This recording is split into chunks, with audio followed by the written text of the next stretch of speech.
Tengo una información, porque tú sabes que yo siempre hago los deberes y he estado investigando sobre el coronavirus, y el 18 de octubre de 2019 el Johns Hopkins Center for Health Security realizó en Nueva York una prueba, un simulacro de pandemia con coronavirus, utilizando un guión que, de convertirse en realidad, provocaría 65 millones de muertos. Esto fue en el Foro Davos, este ensayo se produjo, se habló de coronavirus y te voy a decir, entre otras multinacionales implicadas en el asunto, estaba el vicepresidente de la transnacional farmacéutica Johnson & Johnson, Adrian Thomas, estaba también el presidente del grupo Henry Schein, líder mundial de la producción de material médico, Brad Connet.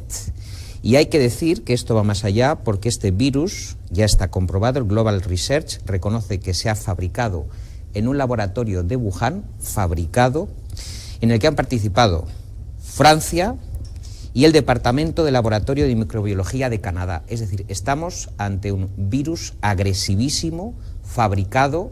Aquí la incógnita por resolver es ¿con qué intención? Efectivamente, fabricado ¿con qué intención? ¿Con qué intenciones? Esto que estás comentando, hace ya varias semanas surgió el rumor no confirmado de que efectivamente se trataba de un virus que había escapado, se había filtrado de un laboratorio de fabricación en el mismo Wuhan. Claro.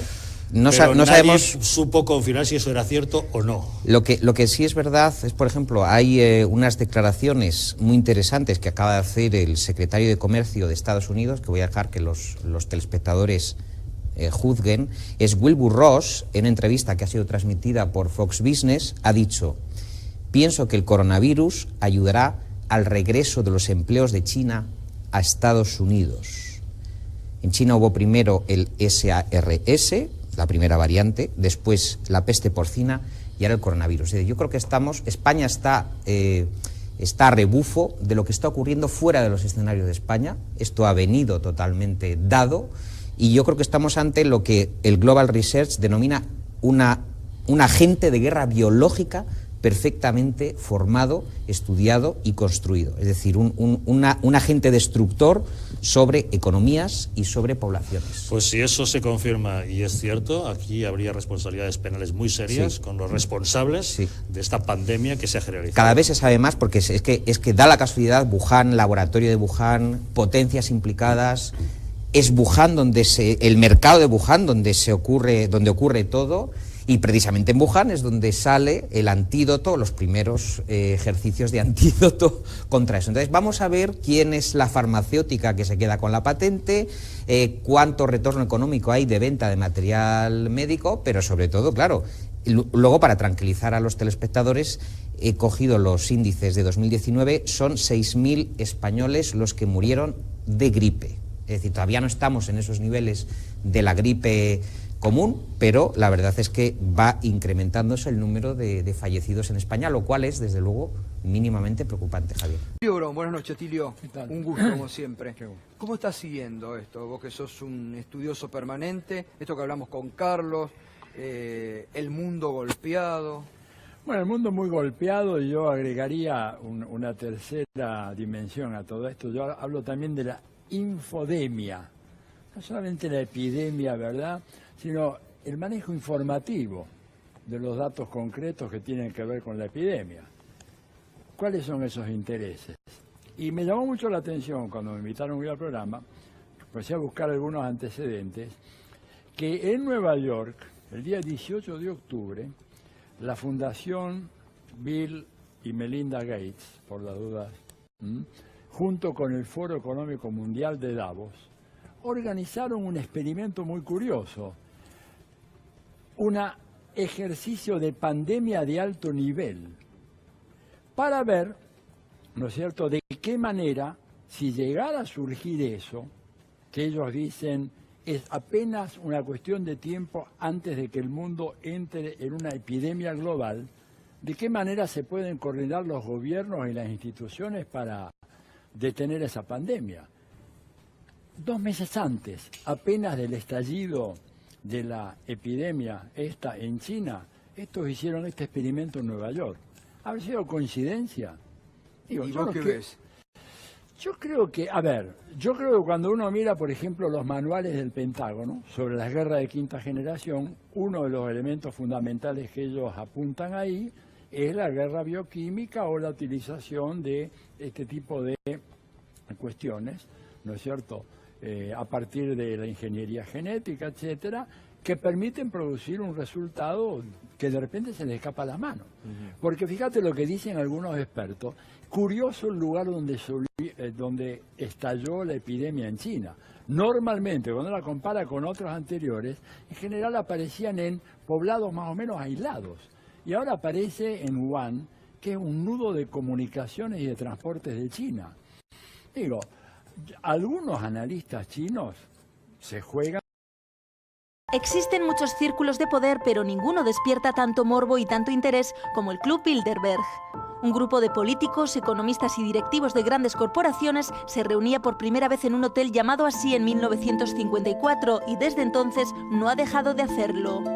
Daniel Stulin, el mayor experto mundial en el Club Bilderberg y quien destapó todos sus secretos hace una década, asegura que sus miembros deciden si va a subir el petróleo, si va a haber cambios políticos o incluso si va a hundirse un país. Entre los temas que debatirán este año, según Stulin, están los flujos migratorios en Europa, la ciberseguridad y el crecimiento de China. La próxima reunión de este selecto club será en junio y en ella no faltarán jefes de petroleras, directores de grandes medios de comunicación como Juan Luis Cebrián y banqueros como Ana Patricia Botín. Miembros de la realeza europea también acudirán, aunque la reina Sofía, que asistió en ediciones anteriores, este año parece que no estará. No es la primera vez que un grupo de poder despierta semejante curiosidad. La masonería es otra institución jerárquica y misteriosa que siempre ha estado rodeada de leyendas. Aunque lleva siglos funcionando, se calcula que en los últimos años es cuando estas logias o asociaciones de masones han ido a más. En el mundo superan ya los 6 millones de hermanos, de los que apenas 100 se contabilizan en Euskadi.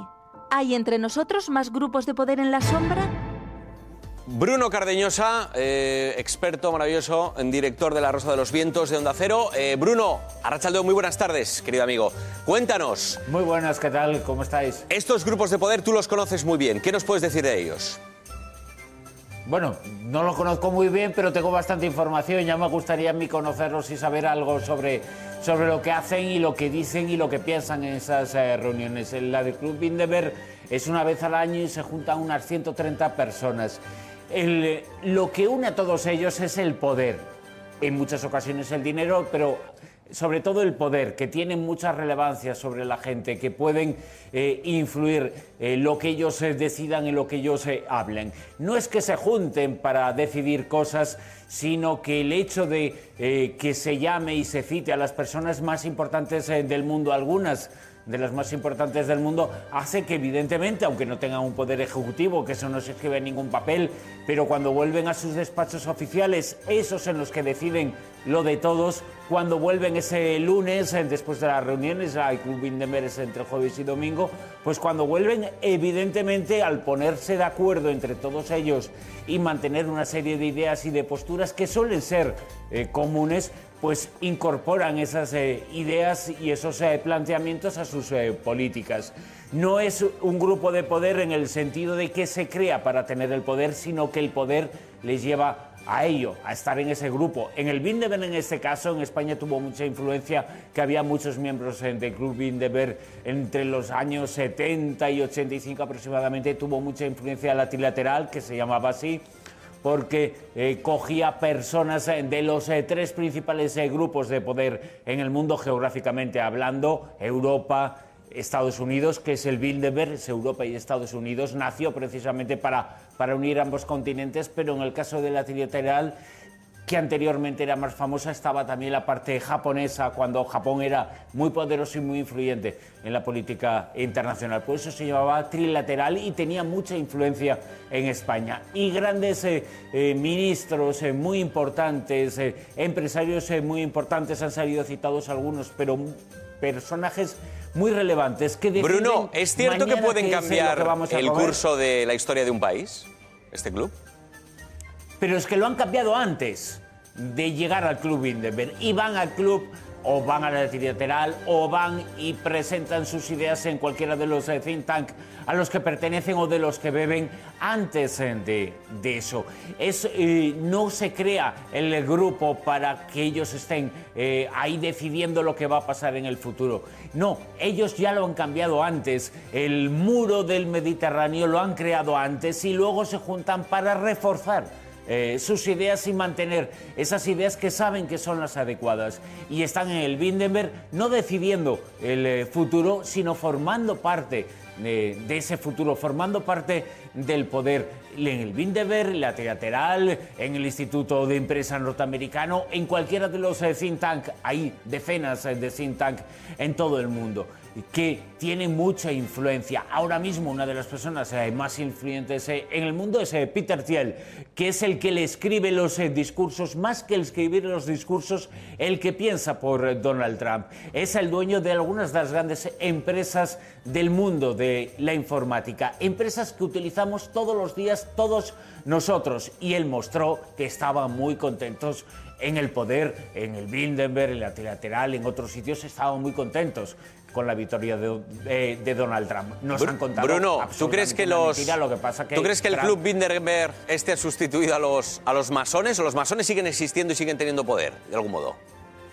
Claro que siguen existiendo. En los últimos siglos han estado los masones ahí. Gran parte de los miembros del Club Bilderberg han estado en la masonería, pero el hecho de pertenecer a familias importantes, el hecho de formar parte de esa burguesía del poder a la que les gusta pertenecer, hace que antes de adquirir el poder ya estén en la masonería alguno de ellos. Y evidentemente se ayudan, se apoyan entre sí para que adquieran cargos importantes en ministerios, secretarios de Estado en Norteamérica, diferentes cargos que son importantes para todos nosotros. Pero la masonería siempre ha estado vinculada al poder. Ahora hay que determinar si para ser poderoso hay que ser masón antes, o el hecho de ser poderoso ya hace que antes o después entres a formar parte de la masonería. Pero la masonería y el Bilderberg tienen unos principios bastante diferentes. La masonería es como más abierta, más social. El Bilderberg es capitalismo puro y duro, el poder de los más, ellos dicen sabios, pero son los más ricos, los más poderosos, los que están ahí, los que ocupan el poder. Hay también en esas esferas del poder oculto una gran lucha por mantenerlo y por estar en la cabeza de ellos. Bruno, última pregunta y no por ello menos importante. ¿Tú crees que en estas reuniones son de medias lunas de chorizo y nocilla o son de croquetas y jamón bueno? ¿Cómo? Son de croquetas, más bien de jamón bueno. Gastan mucho. Yo hice una cuenta de lo que habían gastado en la última reunión en el Club Bilderberg. Eran varios millones de euros para que se reunieran 130 personajes que eran algunos de los más poderosos del mundo. Los que van a decidir que no tomemos jamón mañana se están hinchando a jamón en esta reunión. Bruno, muchísimas gracias. Un placer toda esa información que nos aportas y nos traes. Un abrazo grande.